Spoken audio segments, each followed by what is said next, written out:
Ini kalau masih ada yang main-main, saya gigit sendiri. Sudah mulai ngerti ya, oh di sini saya sudah mulai ngerti, oh di sini saya sudah mulai ngerti. Kalau masih ada yang main-main, sekali lagi, yang gigit saya sendiri. Lewat cara saya.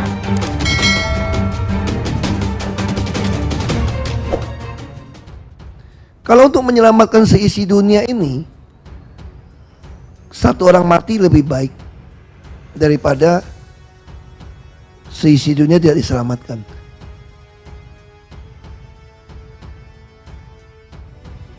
Kalau ada 250 juta orang akan mati hanya karena 10 atau 1000 orang yang mau meledakkan seluruh Indonesia ini, lebih baik 1000 dimatikan.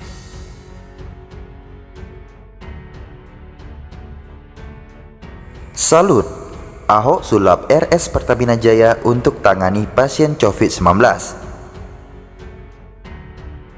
Ahok memang sosok pendobrak dan peka terhadap masalah yang ada. Setelah meluncurkan program transparansi di Pertamina, kini ia sulap rumah sakit milik Pertamina untuk menangani pasien COVID-19.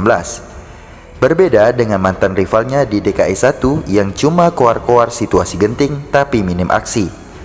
Malah mengatakan kebijakan terkait pembatasan rute KRL untuk memberi efek kejut benar-benar lewat di hadapan Ahok. Tadi pagi kendaraan umum dibatasi secara ekstrim. Apa sih tujuannya?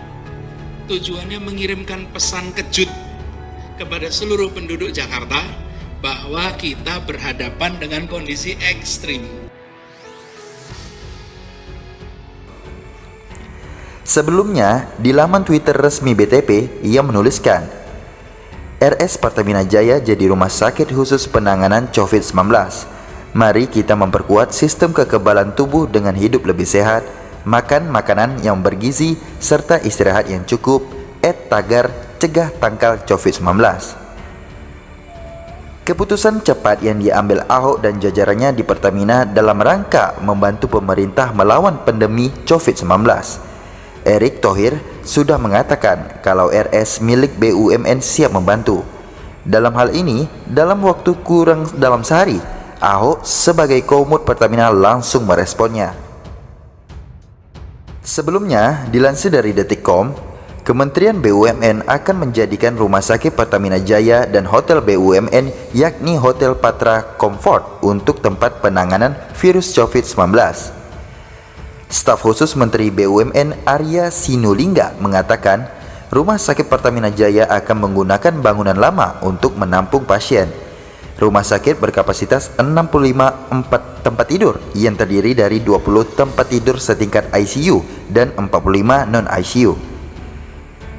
Jadi Rumah Sakit Pertamina Jaya itu akan menggunakan bangunan lama. Kan di daerah Cikini sama Pramuka itu ada sarang ruang isolasi bertekanan negatif di 3 lantai, sehingga sistem penyaringan udara itu nggak terlewati virus juga, katanya. Dia menjelaskan Rumah Sakit Pertamina Jaya akan dilengkapi laboratorium diagnosis, fasilitas radiologi, hingga ruang isolasi. Penanganan COVID-19 di Rumah Sakit Pertamina Jaya akan didukung 10 dokter spesialis, 8 dokter umum, 3 perawat terlatih, terangnya. Kemudian, hotel digunakan untuk menampung orang dalam pemantauan atau ODP atau safe house. Jumlahnya ada 52 tempat tidur. Selain itu, Arya mengatakan akan ada tambahan 90 tempat tidur lagi, sehingga total kapasitas untuk melayani pasien COVID-19 sekitar 160 tempat tidur. Dan nanti ada penambahan 90 tempat tidur lagi kita siapkan di situ. Kita akan bikin seperti ruangan khusus. Mudah-mudahan selesai dalam tempo 2 minggu, sehingga total kapasitas mencapai 160 tempat tidur. Ini semua akan kita lengkapi. Jadi hotel tadi akan kita jadikan tempat penanganan COVID-19, jelasnya. Yang 65 itu rumah sakit ditambah hotel. 90 lagi kita buat lagi tambahan nantinya dengan bangunan khusus yang kita bangun jadi dipersiapkan untuk pasien COVID-19, tambahnya.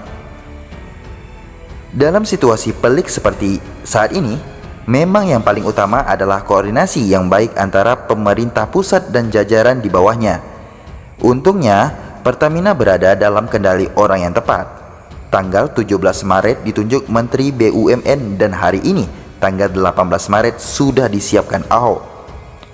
Lewat unggahannya yang membuka transparansi, Ahok juga hendak menyebarkan masyarakat luas kalau RS Pertamina Jaya siap menampung pasien atau yang memiliki gejala COVID-19 sebagai rujukan. Sikap tanggap Ahok pastinya menjadi nilai tersendiri. Bayangkan dengan sikap rivalnya yang sering berseberangan dengan pusat. Misal soal pembatasan moda transportasi yang langsung ditegur Jokowi. Hingga kemarin didatangi langsung oleh Tito Karnavian agar tak sembarangan melakukan lockdown di Jakarta.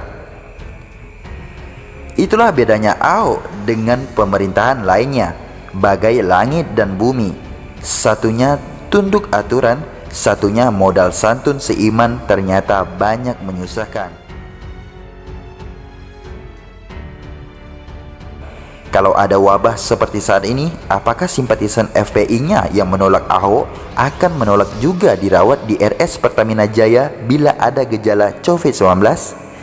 Kalau mereka konsisten, mereka tentu memilih mati perlahan ketimbang dibantu seorang Ahok.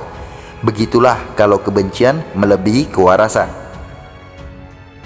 Semoga Indonesia cepat keluar dari masalah penyebaran COVID-19 dan pulih dari krisis ekonomi. Saya yakin pemerintah pasti menyiapkan skenario terbaik untuk rakyatnya.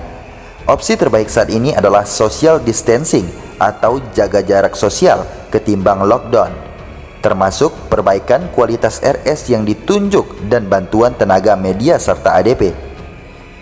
Semoga rakyat yang kaya mau menyumbangkan uangnya untuk RS dan tenaga kesehatan, karena merekalah yang berada di garda depan perang lawan COVID-19.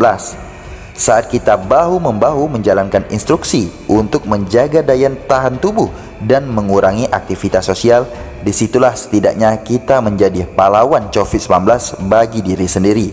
Begitulah kira-kira.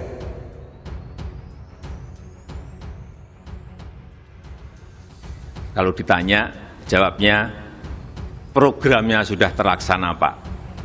Programnya sudah terlaksana, Pak.